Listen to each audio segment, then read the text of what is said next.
Bobby Charlton. Well done, Manchester United. Beckham. It's a Sheringham. And Solskjaer has done it. And it's saved it. United again. Ready! A magnificent goal by Robin van Persie.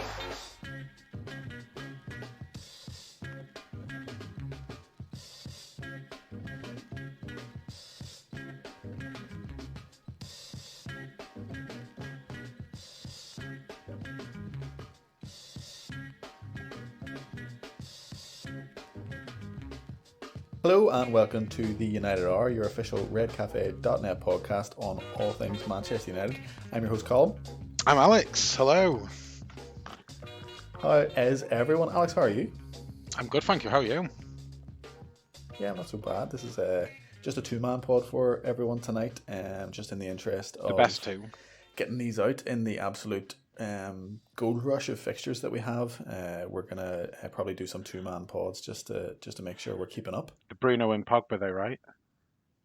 Oh yeah, exactly. Well, I was gonna say founding fathers. You know, back when this podcast had a different name, it was just Yeah, me and very Alex. true. How long ago was that? 6, 7? It was like Moyes, Van Gaal. Too long ago. Yeah, and Too long ago not to made it big.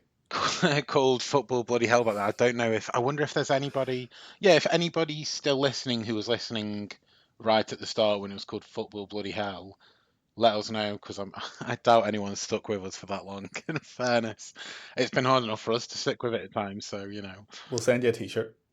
We don't Yeah. actually have t-shirts, but Alex will send you an old one of his. Cool, Alex. How's lockdown been for you? Yeah, it's yeah. To be honest, working from home, not having to put myself in particularly uncomfortable conditions like many absolute saviours are. So yeah, no complaints here compared to what other people have had to be dealing with. All good. And what about football being back? You buzzing with it? Yeah, I am actually. So I wasn't. I'll be honest. First of all, I totally wasn't expecting it to come back. I thought we would just null and void the season originally. And I'm kind of surprised, not just with football, but how quickly everything's beginning to reopen. But yeah, we don't need to go into that. It's just the straw that broke the camel's back, you know? Yeah. But yeah, no, I wasn't expecting to enjoy it, to be honest, because I don't know, just it's a bit weird without fans, right? And I'd kind of watched a couple of games from the Bundesliga and thought, yeah, this isn't really for me, but it's just different when it's United. Like, I've struggled to get into other games, whereas usually I can just watch any football, and I've kind of struggled to watch any other teams, but with United, it's just like back to normal. And also, it's just so needed right now with everything else, or with a lack of everything else, and it gives us something to talk about, if nothing else. True, because there definitely is like a bit of guilt with it in terms of, is this just normalizing something that probably shouldn't be normalized, and did it come back too soon? But also, people spoke about the kind of mental health benefit of having football back on, and I always kind of thought, well, look, we can all do without football, like, do you know what I mean? It's not going to be the end of our lives, but it is a massive part, and it does. Totally, yeah. It just does make the week so much more structured, if nothing else. I center my week around when, where, and who I'm watching United with. Yeah, suddenly I know what day it is. Like, exactly. For the past, have come back. For the past 3 months, looking at calendars again. Is it Tuesday or is it Saturday? I had no idea.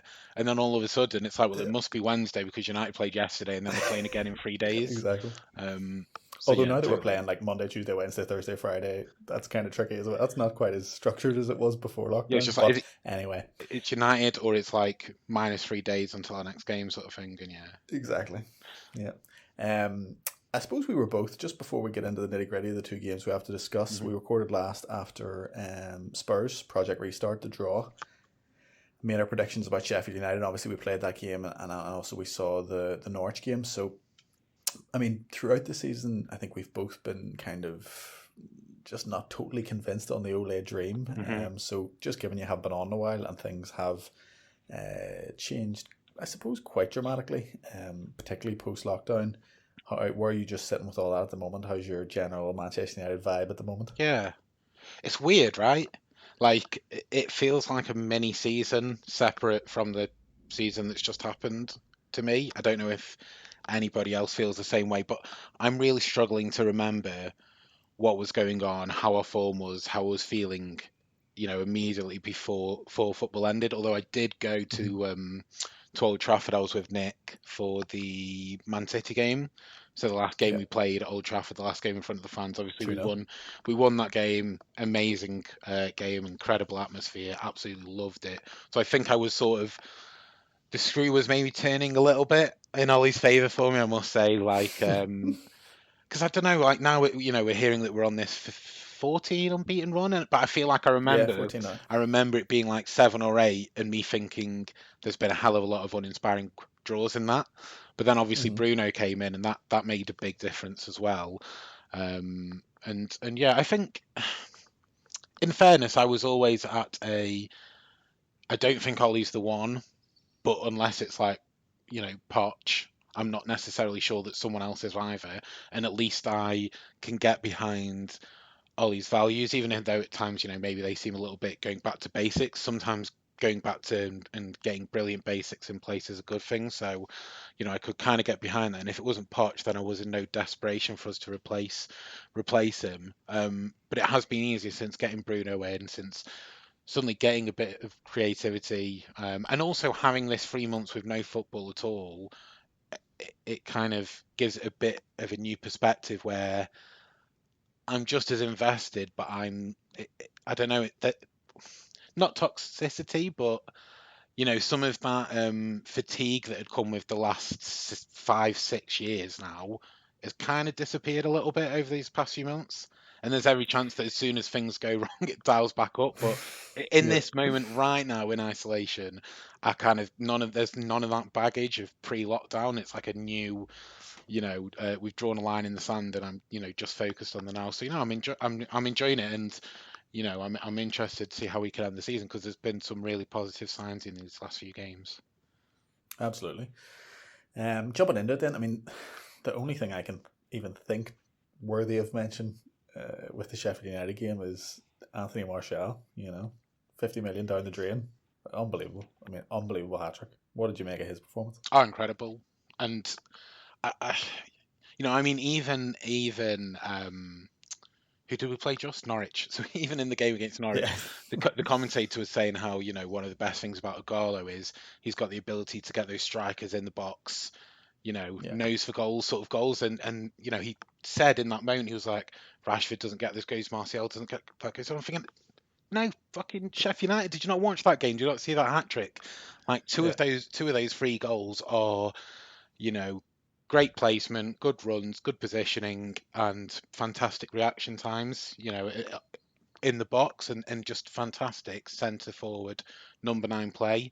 And I love being able to see that. And I think, I'm hoping that the inclusion of having both Pogba and Bruno behind and bringing the ball forward, it felt like he wasn't having to drop deep to go and get it. It felt like he wasn't being marginalised. And actually, I also think, and I think we've always sometimes criticised Martial for, don't know whether laziness is the right word, but he wouldn't always make those really sacrificial runs. But when you've got the likes of Rashford, Bruno, and Pogba, who are all on the same wavelength, but also have the vision and the ability to play those passes, there's no longer such a thing as a wasted run, really. And I think that will, make a big difference to him.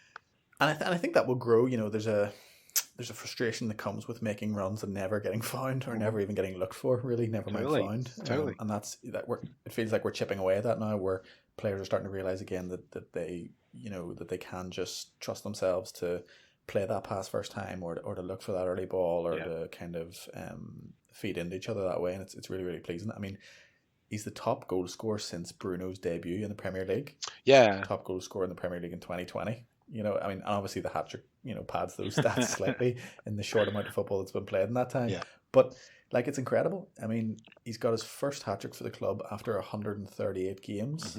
Rooney took 139, Ronaldo took 147. So, that was actually quite surprising to me, because I would have thought that both those players got their hat-tricks before a lot quicker than over 100 games. But it just goes to show that there is a betting in period, and we sometimes, I think, are guilty of thinking Martial's an older player than he is, and that he's a more difficult character than he is probably as well. and it's just been fantastic to see.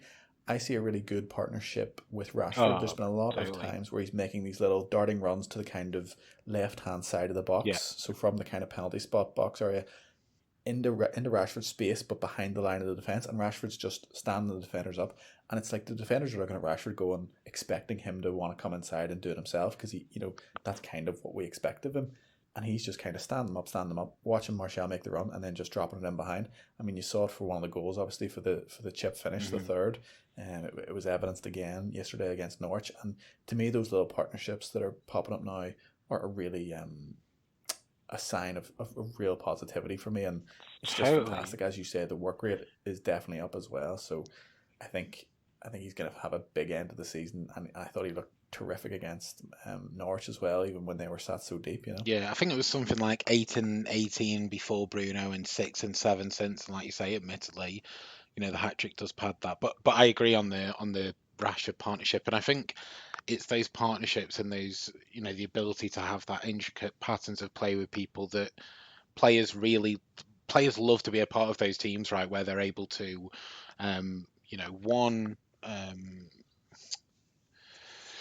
express themselves, but when they're able to express themselves in tandem with another player and feel like they're on the same wavelength, going back to the likes of York and Cole, and obviously there's been many others at United, never mind in other teams. I think players really enjoy being a part of that and a part of something like that, and those two clearly, they just get off on playing with each other and playing those. Well, it's one of those things that it kind of grows legs and snowballs. I think when people identify a relationship, and you can see it at Liverpool as much as it is. I really wanted to try and go this whole podcast without talking about well done 10 minutes the team who shall not be named who won that thing this week apparently.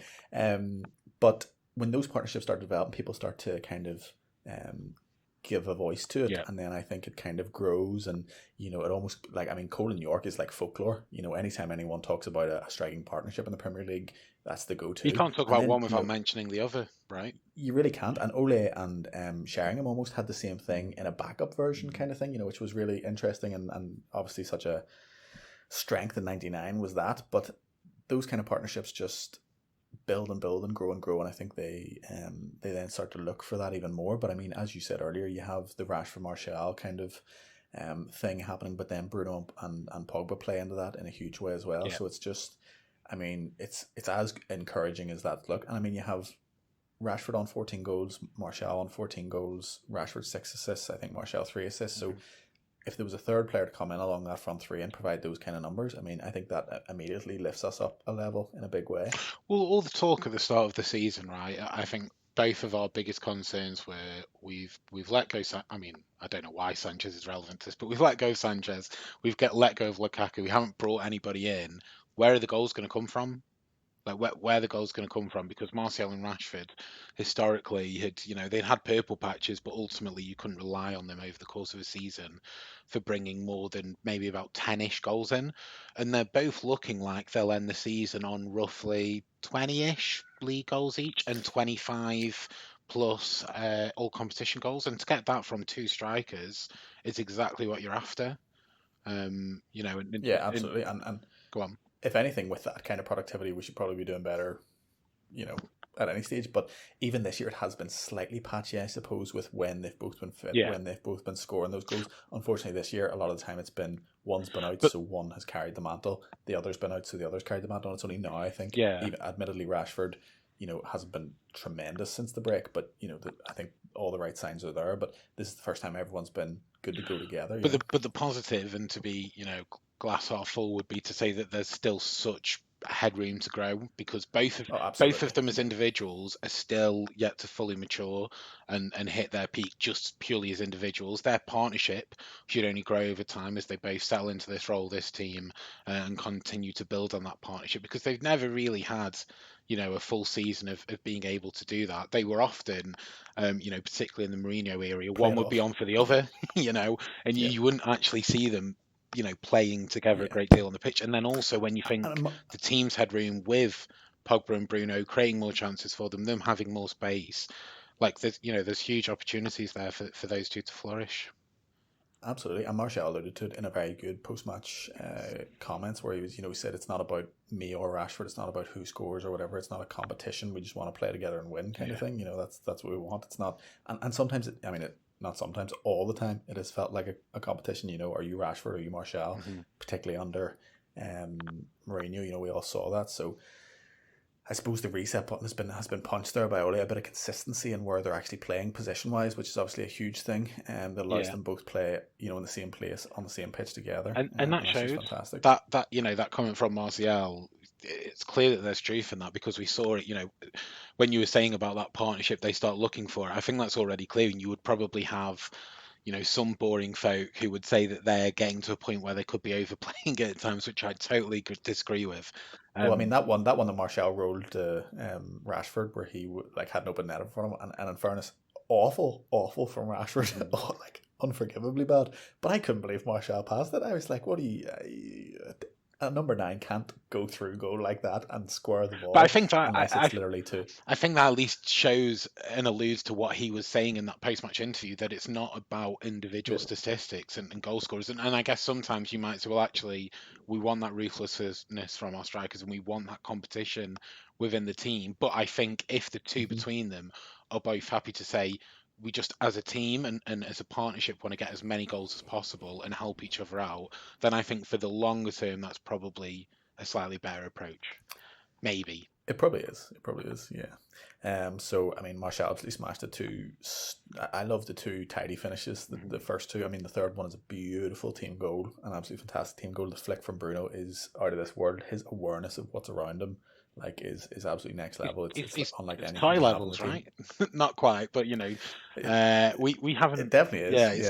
It feels like it could be. I think I saw a clip earlier today of just since lockdown was over, some of the flicks and back heels that he's done to create space and opportunities for us.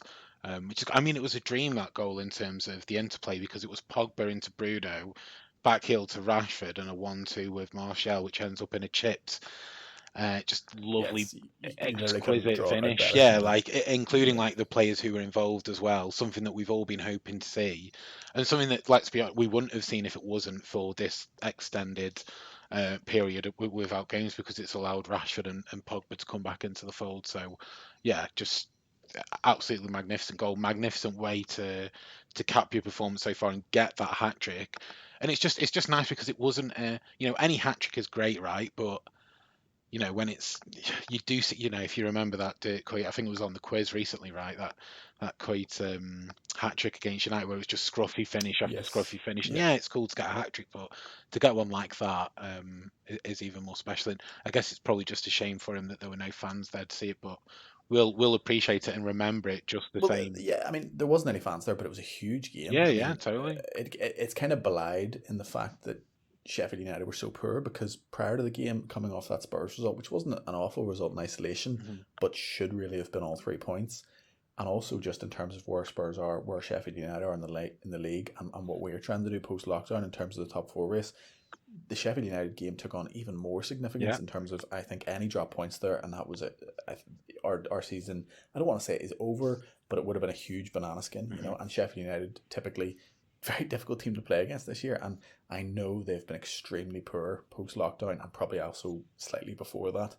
But they just were never in that game, completely destroyed, and the hat trick was huge in terms of what it did in that game, which was a big game in the context of our season. But I thought one of the reasons why they were so poor was because we were set up so well, and a big part of that was the man you manage. Obviously, totally. Fred and McTominay have been kind of the bedrocks of our midfield throughout this season, and that's, many people would say that's why we've been a mid-tables team this season for large swathes.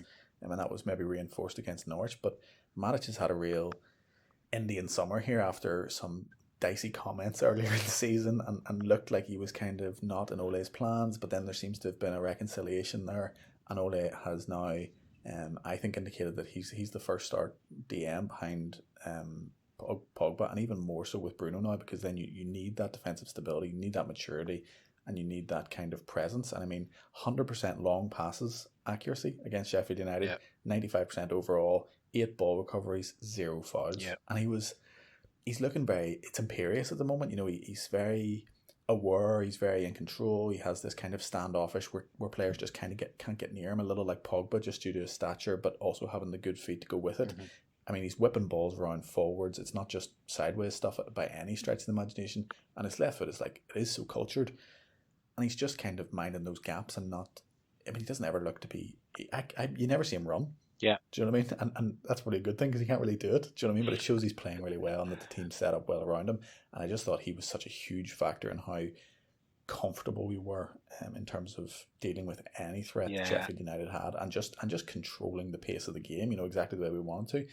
I mean, he is the number one DM there. That's clear, isn't it? Yeah, we were absolutely totally dominant. You're right, and the scoreline, we could have got more goals, but ultimately, what was pleasing for me is that we weren't, I can't remember any chances that Sheffield had, to be honest. I don't know if there were a couple or not, but it never felt like they were. It never felt like we were any danger, and it felt like we were completely in control the whole game. And I think both McTominay and Fred can put in great individual performances where they've absolutely covered the pitch, got the tackles in, kept things ticking over. Occasionally, McTominay will pop up with a really good goal, or Fred never a goal.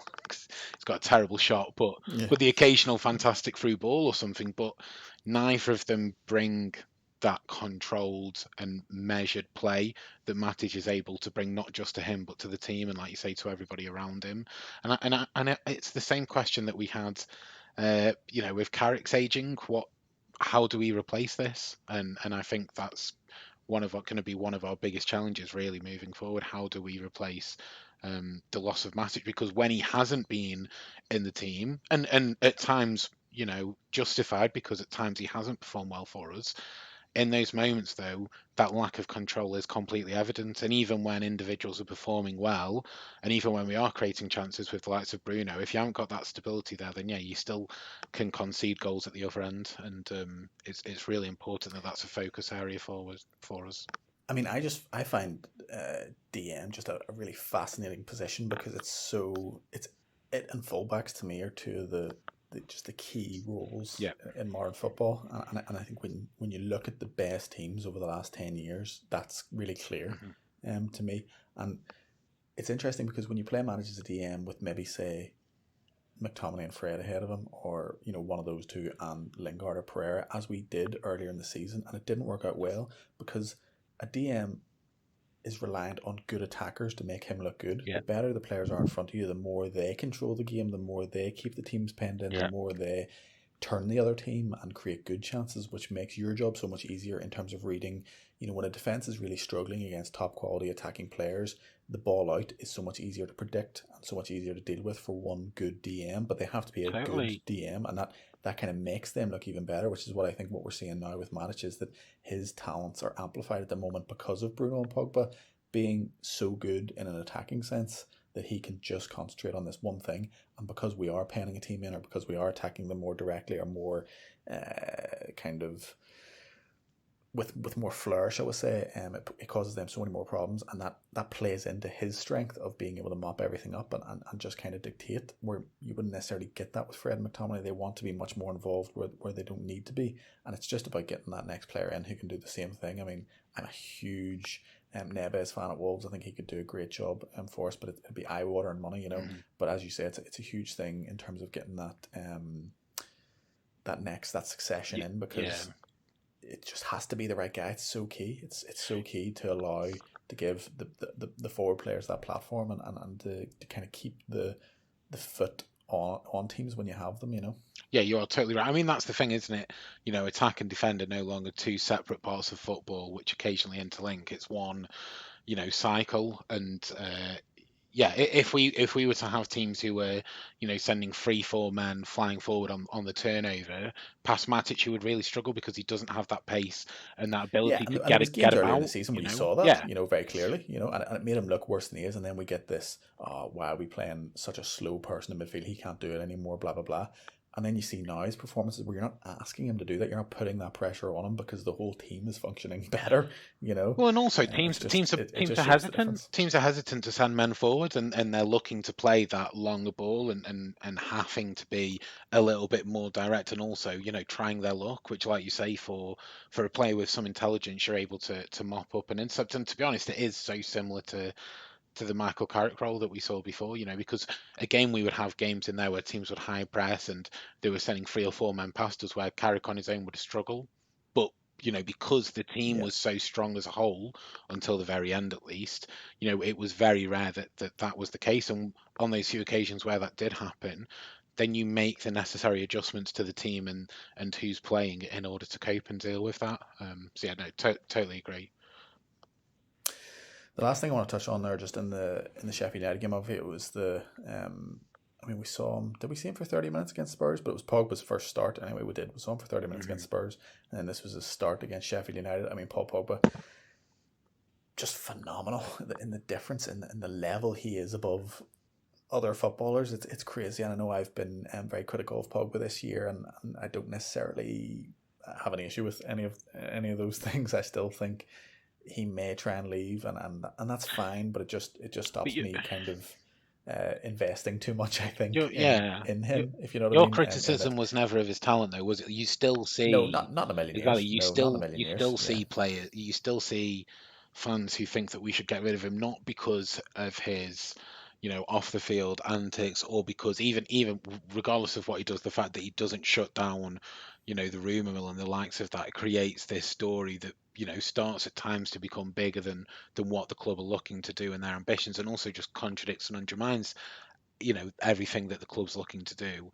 Then yeah, I can totally understand that. But you see fans who just think he's not that good, or that he can be that good, but it's a 1 in 5 game and he's incredibly inconsistent. Whereas for me, he's always been a fantastic player, and it's just like you would expect inconsistency in a team that is chopping and changing every week, who doesn't have a great deal of quality players. And also, for me, there's both a lack of competition, but also a lack of, if he doesn't have confidence in the players around him.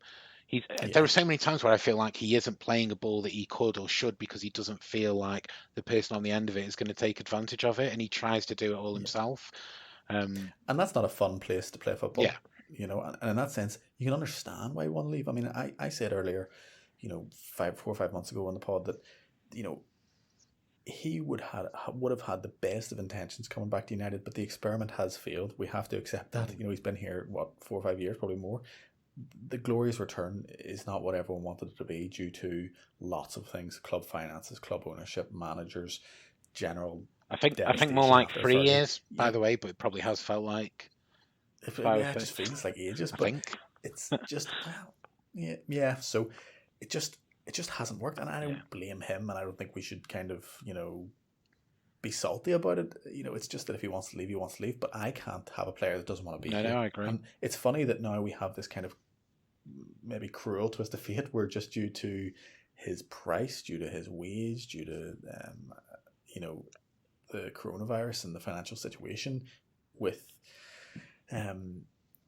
Juve just looking to get Arthur there, and Real, I doubt having the finances to bring Pogba in. Barcelona, or would they want him? PSG, maybe not. It's very hard now to see a move, and I think he would see that himself. So it'll be interesting to see just how that pans out. I mean, it's so helped now by the fact that he has Bruno, by the fact that there is this uptick in positivity and performance, and hopefully that wins out through the rest of the year. If we make the purchases that we want in the summer, then it's a totally new look United that he fits much more pleasantly into, and the experiment can still be called a success. But we have gotten to this funny period that you probably wouldn't have envisaged 5 or 6 months ago, where he can't actually leave, or would struggle to leave, and it'll be very interesting to see how that plays out in the summer. But at the moment, or say in the summer, and wherever and whenever the transfer window is in this crazy messed up year, but at the moment, he's just such an imperious footballer. I mean, he can just do what he wants. I said last week, he's probably our best right winger, our best striker, our best centre midfielder, our best centre back, and everything else. He is just next level at the moment. And even when he came on against Norwich, he was dominant against Sheffield United. But when he came on against Norwich, it just changed again. These little dink balls into the box for the goal that finally won it. Just that little bit of creation. he's just been phenomenal. I mean, it's an absolutely frightening prospect, that midfield now. Yeah, I've said it since he came. If he was at a different team, he'd be considered the best midfielder in the world. I've believed that for a long time. If he was at the right club, of course, but if at the right club, who were winning things right now, I think he would be considered the best midfielder in the league. I thought he was absolutely fantastic in that France World Cup. But I remember, there were people who were saying after that, but you've got Kante next year. I could win World Cup with Kante next year. It's like, come on, surely you can't be that ignorant. But also, even in the final, I remember Kante getting hauled off. I think it was at half time or maybe before, and he wasn't having a great game.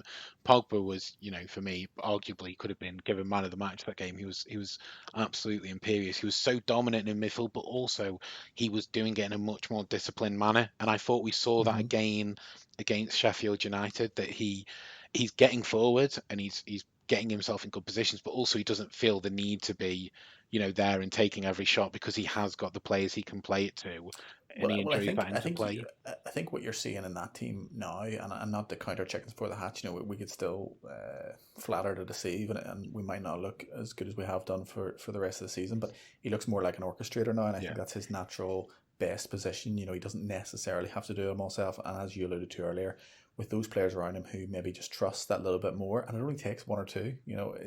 That's the difference. It's very fine margins at that level of football.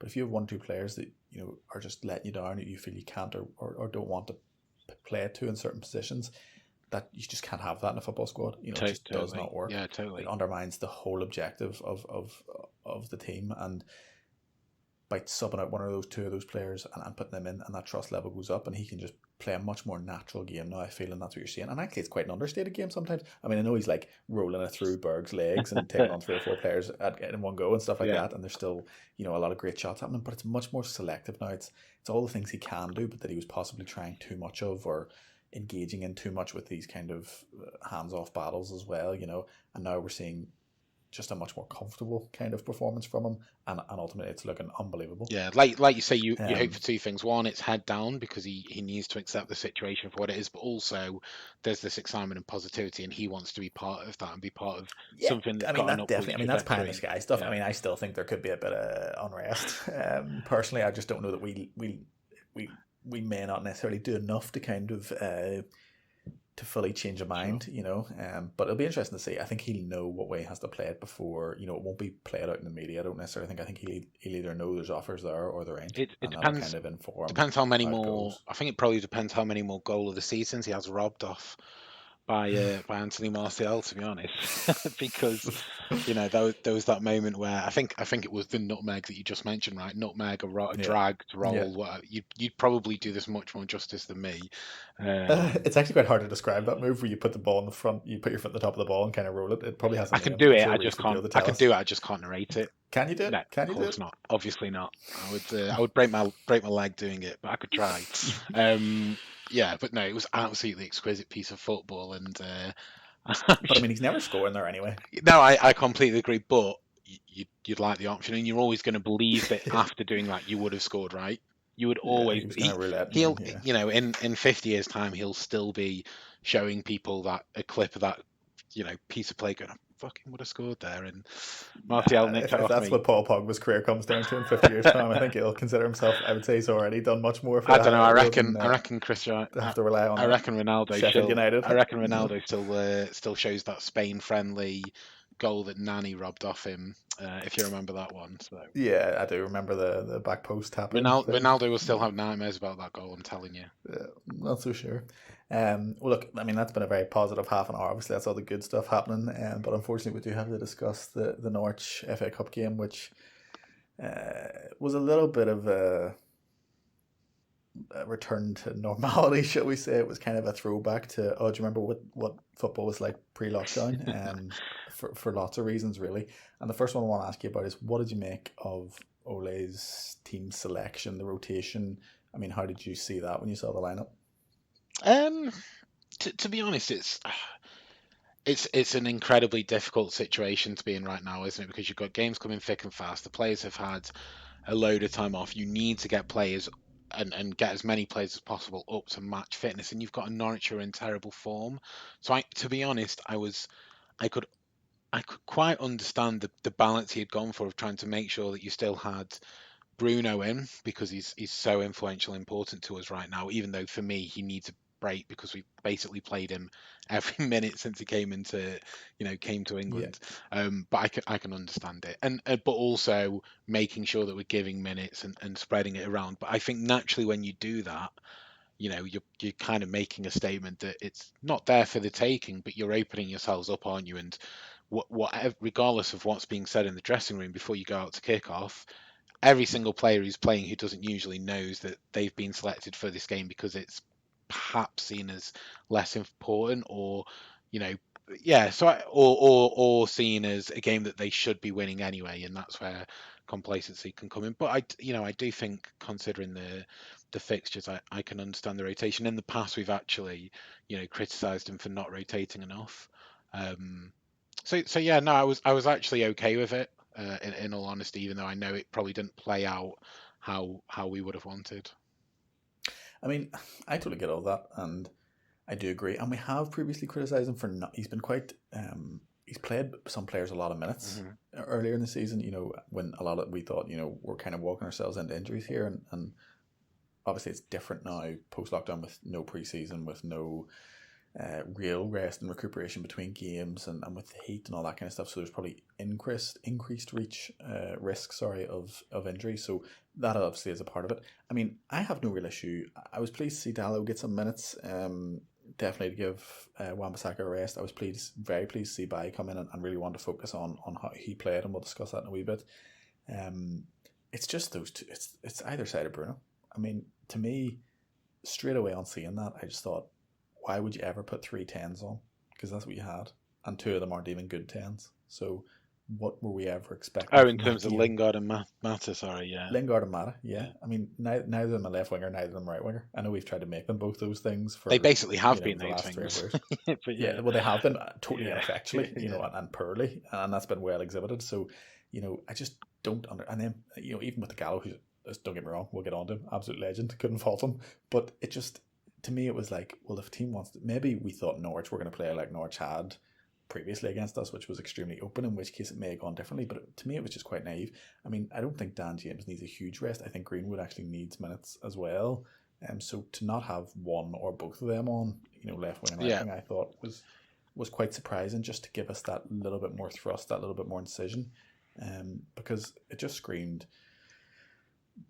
Just Norwich just sit and watch us pass it around in front of you, basically, and that's what we saw, and it was just, to me, a little bit avoidable, I suppose. Yeah, if you want my honest opinion, things... I think he basically looked at the fixture list and thought, I'm like, when can I play these 2 players again?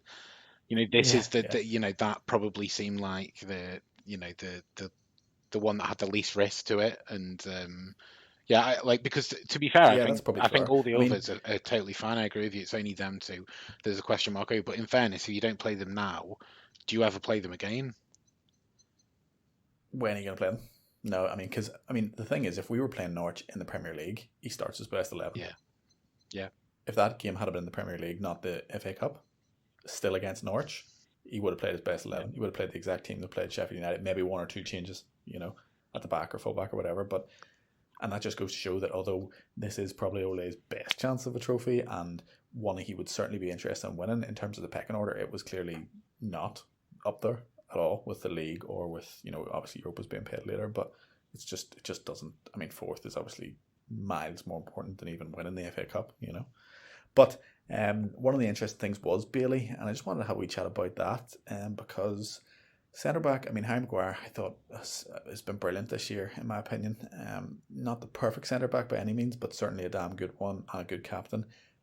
However, the spot beside him it's a hot potato, like it's up for grabs.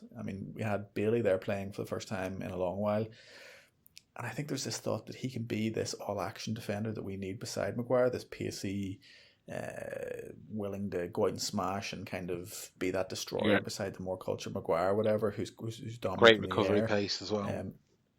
Great recovery pace and super athletic, which Bailey looked like for a long time. However, Mourinho got his hands on him, and it just seemed to suck the life out of him. Also looking like injury problems. Then you have Lindelof, who obviously is the guy at the moment, who I think lots of us have reservations about in terms of him. Just for me, he's a bit neutral. He's a bit passive, Yeah. a bit weak, and not as good on the ball as I want him to be, as I think he could be. Mm-hmm. So I just think he lacks a bit of confidence as well, which is not a good trait in a centre defender. And I really like Lindelof, and I've always been a good supporter of his. But you know, there just doesn't seem to be a lot of movement there. And then of course we have Axel Tuanzebe, who I think we all want to be the guy, but he's looking like he's having serious issues. So talk to me about that centre back spot. I mean, it's not ideal at the moment.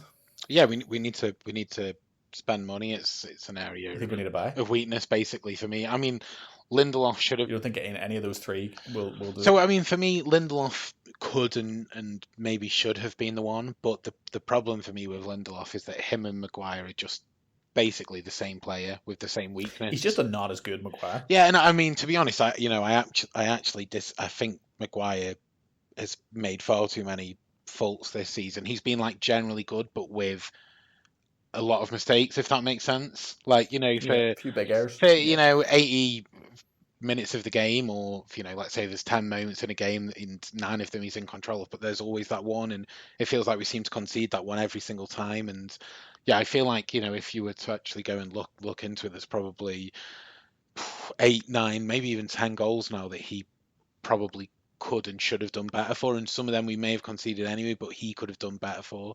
And he's slow on the turn a bit, and you know, with Lindelof basically being the same player and slightly just not as good, or at least even if he is as good, he doesn't come with the what you hope to be leadership qualities and stuff that Maguire has. Even though we don't think he's as good. I don't think he's as good as any. His passing isn't Fine. as good as So stepping out from the back isn't as good, and his defending isn't as so good. let's go with that. So at that point, you're kind of thinking, well, in that case, we want someone whose attributes complement Maguire's, and like you say, you know, by having that recovery pace, he looks absolutely perfect for that. But ultimately, then when you see him play, and it's not just an on paper looking at his talents, you remember that, I don't know if it's like he's just got a bit of the Phil Jones about him, he kind of reminds me of Saka at Liverpool. He's a bit mental, I think. Yeah.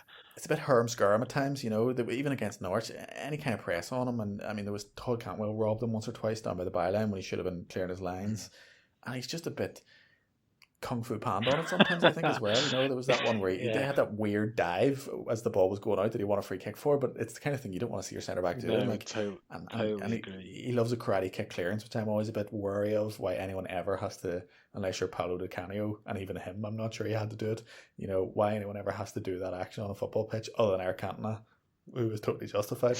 I just don't understand it, and it's tough. I think Eric's one of those guys that, and this is by not Cantona now, one of those guys that kind of grows in statures when he's injured, you know, because we think of all the good qualities that he has, and we think you're just going to see those all the time. Yeah. But you know, to be forgivable, he has not had a lot of minutes this year, and he wasn't awful.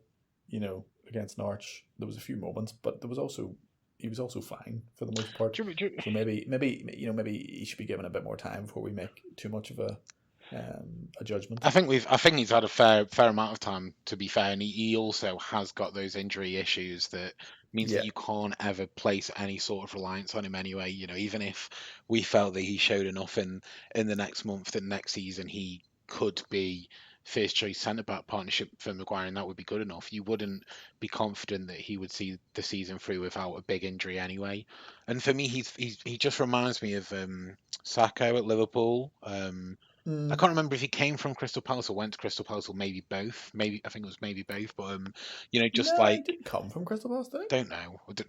Maybe it was France, and then he went to Crystal Palace. Yeah. Anyway, doesn't really matter, right? I think it was from France. Irrelevant to the point. I don't know why I'm bothering going down that rabbit hole. But like, he's got the attributes. He's got the physical attributes. He's also, you know, can pull out these absolutely ridiculous, incredible tackles. And there are some games where he also looks really you know, calm and composed on the ball, and play some you know, tidy passes through the lines and stuff. But then there are other games where it's just like his head's gone, and it's just like you say, lunges and dives and weird passes that seemingly make no real sense, and he just doesn't seem like he's got his head in the game, and he's kind of playing in his own world. And yeah, so yeah, for me, he's had enough time, and I think it's definitely an area where we need to invest in. Yeah, I mean, I agree. I think the big sadness is, I mean, I think we all would have hoped for Axel to get 20, 30 games this year, and it just hasn't happened. And if he had have done, you maybe would want to go into the market, but you wouldn't have the urgency. You wouldn't maybe necessarily need to spend at the level we're going to have to spend, because you'd be looking someone rotationally, really, more than anything else. 100%. Or just kind of dropping Lindelof into that role, or by, depending on who was kind of happy with it. But that just hasn't happened, sadly. It hasn't happened. And I mean, I have big concerns in terms of being, I mean, we had lockdown where no football was being played for whatever it was, 3 months.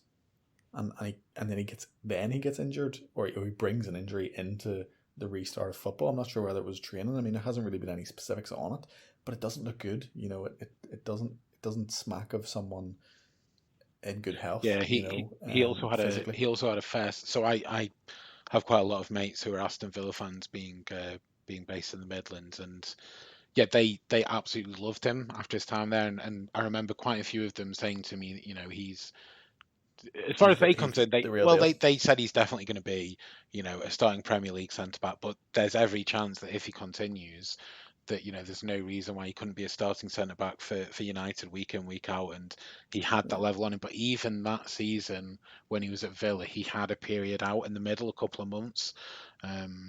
So and you know, how many players do you see ever recover from that, who have played with injuries as a young lad, and then as they grow, I don't know, you know, maybe, but it's a miss your boat kind of thing as well. It's crucial years. Yeah. You know, I mean, it's different if you're 25, 26, I think, and you've established yourself. But for him, you know, this is the chance. Totally, yeah. You know, it's what we're saying with Greenwood. You know, if Greenwood were to pick up a year injury, you know, how does he come back? Yeah. You know, the team moves on, and you make yourself unreliable in a horrible sense. But also, it's a year of development. It's a year of development that you've lost as well, isn't it? It's not just your role in the team and how people perceive you, but just actually your ability on the ball and your footballing knowledge. If you're not playing for a year, then that's gonna potentially bring that ceiling down a little bit.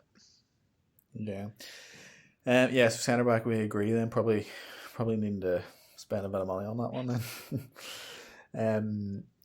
Fred McTominay, that was tough to watch. I found it was like it was. I just felt like they were on top of each other for that whole Norwich game, and both trying to do the exact same thing in different ways. Yeah. And neither of them being very successful. I would say Fred was slightly better. I thought he was very poor against Spurs, and then obviously he was benched for the Sheffield United game. And I thought this was more like the Fred we'd seen during the year, but I don't know if it's just because we've seen what, you know, Pogba, Bruno, Matic looks like, that now you sort of realise that, whoa, we don't actually have to put up with this, you know. And I wonder, was there some kind of lowering of standard during the year in terms of Fred McTominay? And I don't say that to be harsh, because look, Fred had a brilliant season, and I am a big advocate of Scott McTominay, but it is hard to kind of, it's like we have an A team and a B team at the moment, and it's very hard not to think the B team just ain't cutting the mustard, especially after viewing that against Norwich. Yeah, and I definitely think there 100% was a case of lowering of expectations. I don't think anyone could deny that. And naturally, you know, the lack of other talent in the team only kind of showcased the ability that he remained to have and was able to bring to the table. But, you know, you can't really have it two ways when it comes to the midfield and say that Matic looked good because he was playing with Bruno and Pogba. But Fred looked poor because he wasn't. You know, like Fred, if you swap those two around, and if it was Matic and McTominay starting against Norwich, it probably would have been better, just because I think, you know, Matic sitting, McTominay doing a bit more of the running around just naturally makes a bit more sense. But ultimately, you know, Matic probably wouldn't have looked as good. And if you had Fred in the team with Bruno and Pogba, and you don't have that you know, requirement on him to really go and create anything, then he probably would have looked better for that as well. And you know, I think we probably need to bear that in mind, really. I mean, that the A team, if we want to call it that, just has much more natural balance about it as well. And I know we've played with Fred McTominay throughout the year, and they developed something of a partnership. But like, stylistically, to me, it's these players need picked for specific jobs and specific roles against specific teams. Yeah. And I think that's what's becoming quite apparent, in that McTominay, against the team that's sitting in, I think he could do a job as the holder if you don't have Matic. Yeah. But in any other sense, he's just a body there who's okay, great in the air, you know, going to work hard, wins the challenges, tries to force the issue and gets the occasional goal and can drive into space. But all those things he's good at work better if he has a lot of space to work in, basically.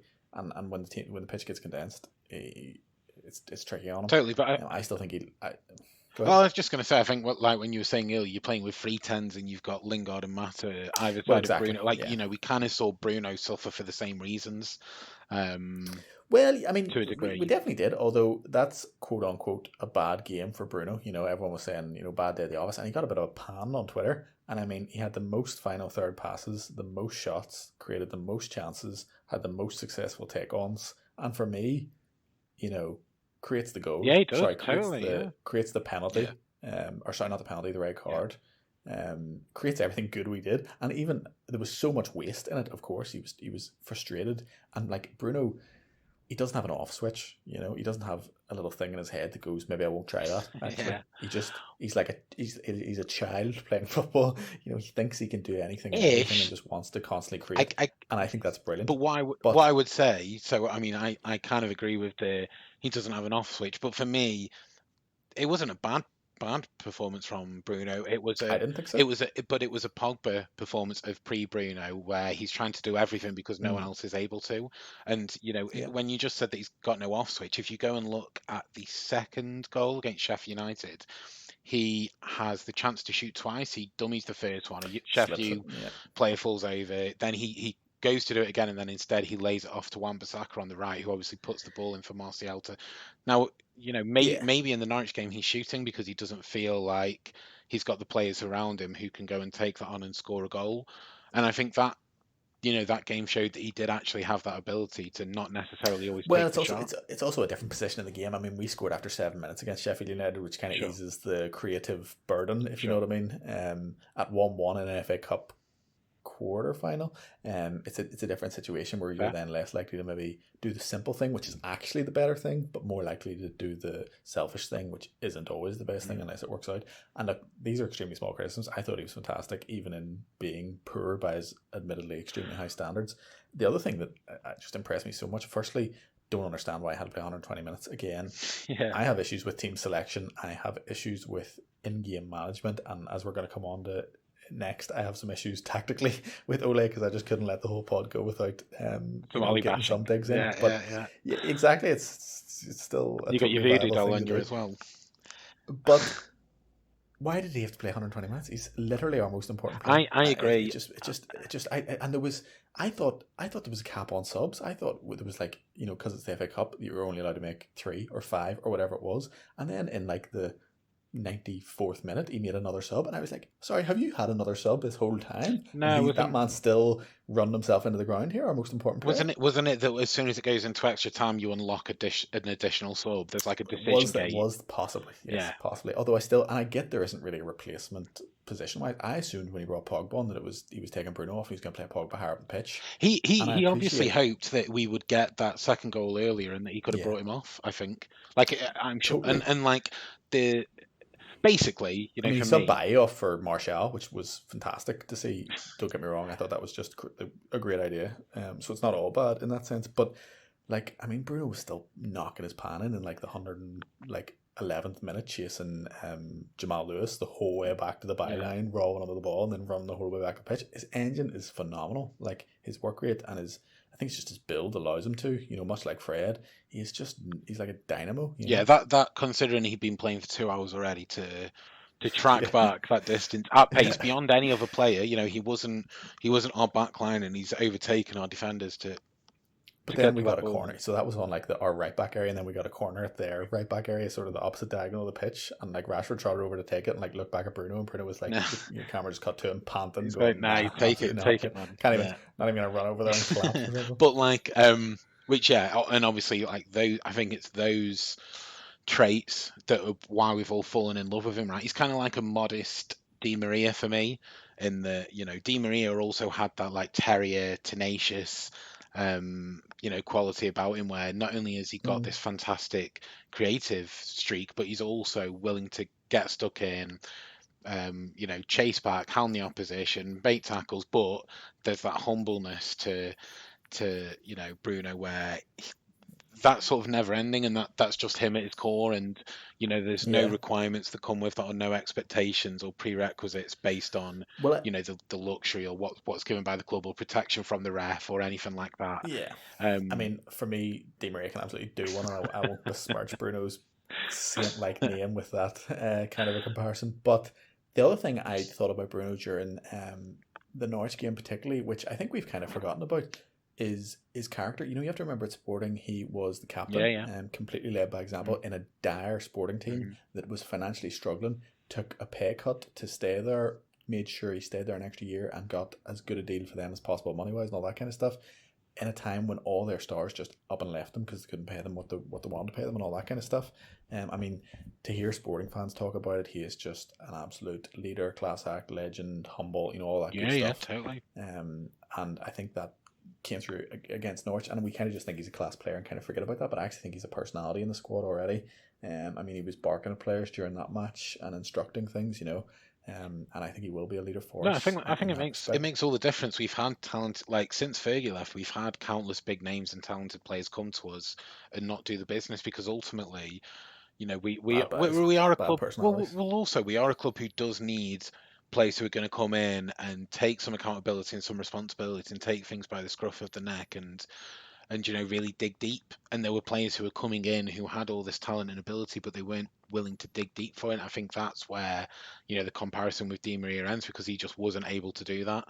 And with Bruno, he is, and that, I think that's where I'm saying he's got that humbleness and.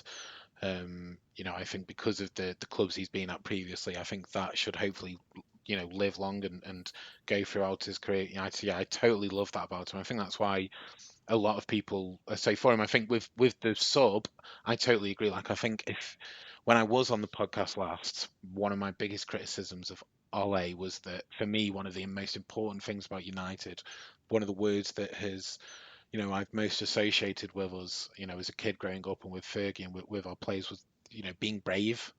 And for me, Ollie just hasn't been brave often enough. And I do think you see that in his subs. I think for me, he probably didn't take Bruno off because he thought he would get criticisms and pelters from people saying, why are you taking our most creative player off when we're when we're not winning the game? And if it had gone to penalties or if we hadn't got through it, that they would have been the headlines that he'd made that poor decision. But to me, you need to be brave and make the decisions that are particularly benefit the as team we mentioned earlier, it's even if that is the reason, it's hypocritical because as we said earlier, he's playing guys that he probably doesn't want to play overly, because he inherently doesn't value this game as much as others. So to on the one hand say, I'm going to play Matt on the right, Jesse on the left, and hope for the best because, it's only the FA Cup and every other game is so much more crucial. But then say, here, but Bruno, I'm going to need you to fucking slog away there for 120 minutes because, we need to win. It's contradictory. It's self-defeating. You can bring players on. You can bring players you've benched on. You can't bring Bruno on once you've taken him back off, right? Well, that's true. Yeah. But I do for me, like you saying, him bringing on Martial Fabai there was no specific. Change for me that I was annoyed with, but I did feel that just bringing all your strikers on felt a very cliche Fergie-esque way. Yeah, and it's just like it's not. To me, it's Well, I mean, the point was made in commentary that it sounds great having loads of strikers on, but actually they're always in each other's way, and you need someone to feed them, and you need a structure, and you maybe don't want to encourage that structure where we're just totally top heavy, camping them in when we don't actually have the tools to break that down. Maybe you wanted to invite them out a little bit more, and that's all well and good saying. Obviously Norwich weren't overly interested in that, although Cantwell's goal was very good and they did get a bit more joy in the break in the second half with Hernandez. But I mean, for me, and this is touching on the last point I want to make about this Norwich debacle, but for me there's just such a lack of width. To me it's a coaching issue and it's a tactical issue, and it's a player issue as well, don't get me wrong, but the two things are never really fully apart, if they're apart at all. Do you know what I mean? But in both our fullbacks and our wingers, I think we have this endemic problem with shape, width, and movement in terms of the positioning of our players, the space that we want to eke out from the whole width of the pitch, and the way we move, our fullbacks move around our wingers. I don't think there's a single partnership in our team down a flank. I don't think a fullback has a partnership with a winger. Yeah. I don't think Shaw has a partnership with Rashford. I don't think Aaron Wan-Bissaka has a partnership with James. And any combination you can name me with any other player on the flank. Basically, our flanks, non-existent, useless. Our wingers are inside forwards, and that's fine if that's the way you want to do it. But in that case, you need exceptional fullbacks to enable them, and you have to want them to attack. Yeah. You have to tell them to attack. Wan-Bissaka, for me, fantastic, unbelievable defensive fullback. Very young player, so much to like about him. Not fantastic going forward at all. And I know he got the assist against Sheffield United, and occasionally one-on-one he can do quite well because he is athletic and tricksy in a sort of Bambi on ice kind of way. Yeah, spider-like. But it's not consistent, and ball to feet is no good in my opinion. So that's tricky. No, yeah, I agree. I feel like we've been having this fullback complaint since we began the podcast, right? Pretty much. Probably, yeah, exactly. Since like Raphael football bloody hell 7 years ago. Yeah. Do you know what I mean? Colm and Alex whinging about our fullbacks. Yeah. But to me, it's not just the fullbacks. It's the whole flank shape and and I get maybe we want to play through the middle. That's fine, but like particularly when a team is as camped in as Norwich, you have to want to get to the byline. You have to want to move in behind and create those little gaps. When you've got Igalo on the pitch which as well, is between the fullback and the centre back. Yeah, when you've got the Igalo on the pitch as well, and it just feels like you're somewhat. To be fair, we haven't really spoke about the goal, but like you're kind of totally wasting them and you're not putting those balls into the box. And we don't have anybody who can put those balls in with quality. And then other than Igalo, we don't really have anybody else who can take advantage of them. So in one sense, you're thinking, well, you've got Igalo, you should be putting the balls in. But then on the other hand, you're thinking, but there's no one else if he doesn't get hold of it, unless it's Maguire in the last minute because you're at the point where you've complete desperation that your centre back's playing number 9, then who else would there be? He's just going to get crowded out, and that's a real issue. Like when I was saying about it being Fergus with the strikers, the thing was back then. Well, there was 2 key things really. One, all those strikers, both whether it was Sheringham, York Cole, and Ole, or whether it was Rooney, Tevez, Berbatov, and Sahara or Ronaldo, whichever years you're looking at. All those strikers brought different qualities and played quite differently. You would have someone who was a poacher, someone who had the pace to get in behind, someone who, maybe was a bit more of a target man, someone who had a bit more technique and flair and could pull out or go deep. Like there was a mix of qualities there, and then also you had real quality on the wings, whether it was Giggs and Beckham or on the flanks behind, whether that was Evra or Irwin or whether it was Neville, probably in both periods really, maybe a bit of Raphael. Like we had people putting quality balls in, and yeah, that it's just totally lacking. And it's not even just the final ball, is it? Just having someone who, like you say, is making those runs, playing those ones. I think it's much about coaching and structure. It is about individual quality. I think, like as I say, it's hard to take the two away. But if the player is never going to get into the position to where the final ball becomes an easy ball or becomes a natural ball, then it doesn't matter. Like if you're always going to be playing your cross from kind of 40 yards out at an angle, it's never, it's a hard ball. It's hard for anyone to make a run onto that ball. It's not a nice position to cross from, and yet it's where we end up putting most of our balls in from. In terms of our fullbacks or wingers, the byline is like we're allergic to it. Like it's mystifying to me. Like some people would probably point to there's a couple of instances where Shaw's ran past on the left on the overlap, and that's freed up Rashford to come in or whoever to take a shot. Or there was obviously the 1-2 for the chip goal, the third against Sheffield. But I agree, even then, that's very much a one-trick thing, and teams are going to very fast to me when that happens, it's like a lucky circumstance. Well, one, it's lucky circumstance, but also unless Rashford starts playing that ball to Shaw on the odd occasion, then no one's going to take it seriously, and it'll make no difference. And it's just token. And that's what I mean in terms run. of it's a fullback and a winger issue. It's not it's reductive to say our fullbacks are just crap, because you can have the best fullback in the world, if he's not getting the ball, it doesn't really matter. So.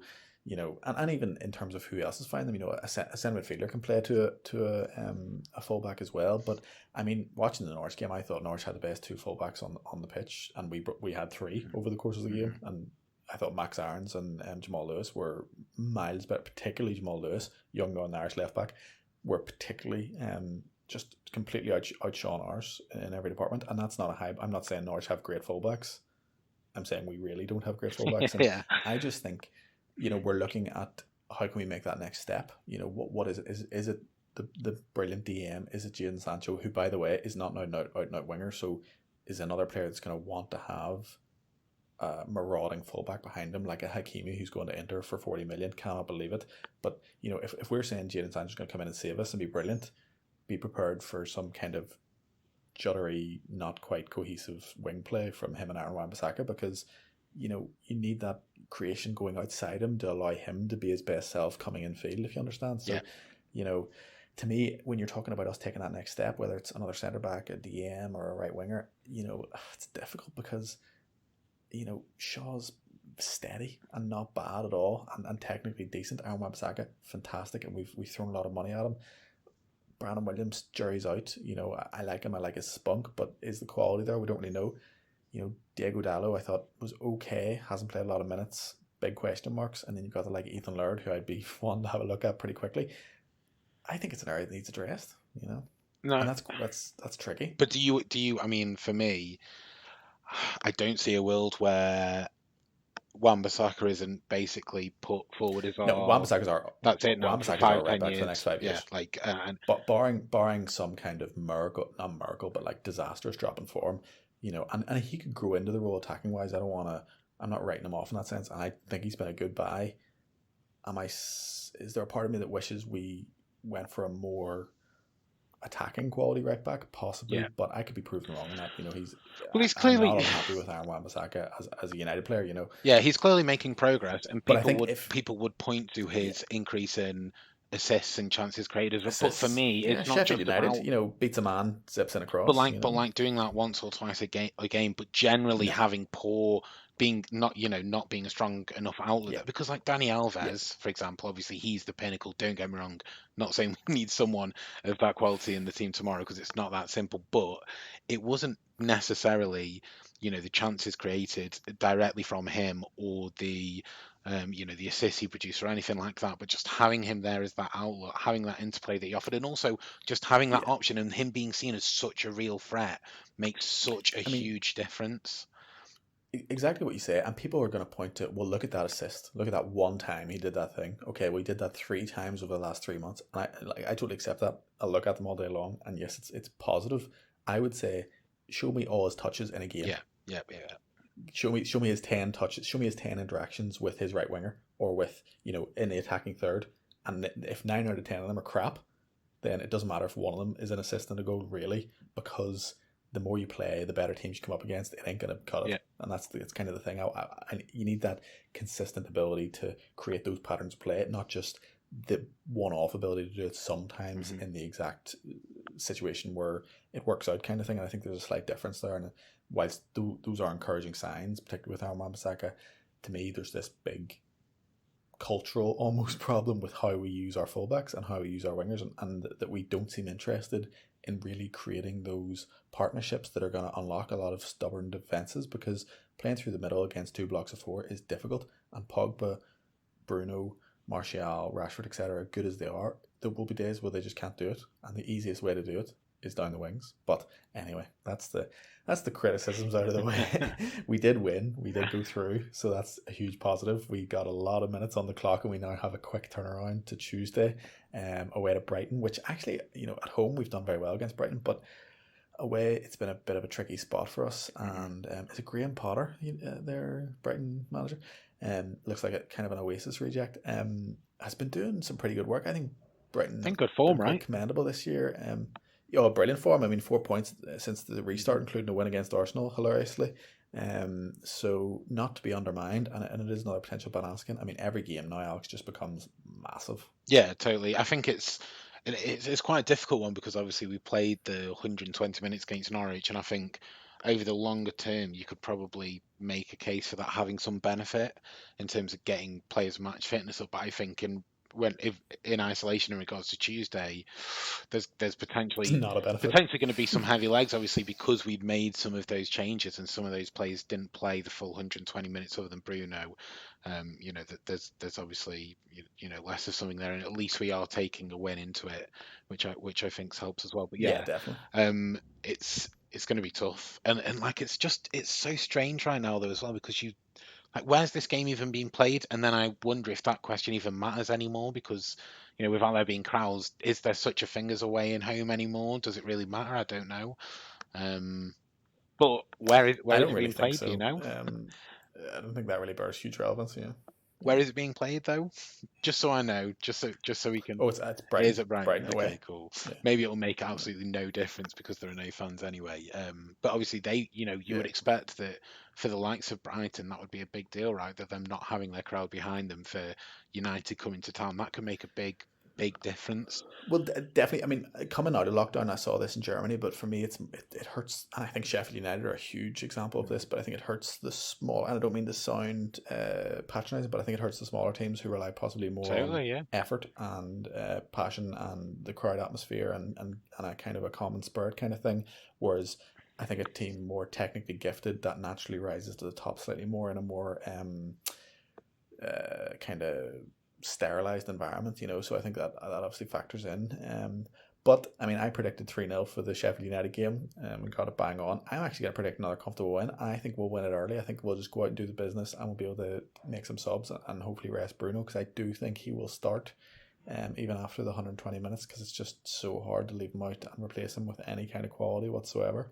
But it will be interesting to see how that pans out. Wolves have already won, so we've actually dropped down into 6th, I think. Wolves are the thing that just will not go away at the moment. And then I think Chelsea have West Ham and Leicester have Everton. So 2 potential banana skins there.